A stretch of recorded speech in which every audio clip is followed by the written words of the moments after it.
কয়েকদিনও খরচা খরচা কোনটা হালকা দিলাম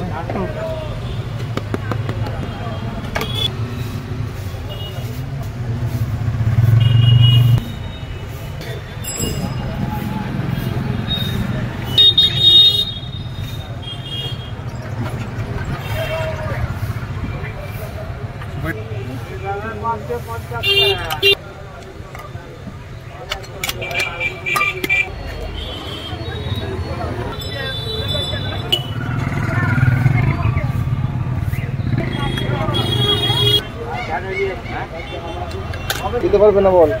না এখন বললে হবে নাকি এখন দেরি হবে অনেক দেরি হবে বল হ্যাঁ ওদের ওদের খুশি মতো হবে নাকি তা আমি কাজে বাইরে গেছি কি করবো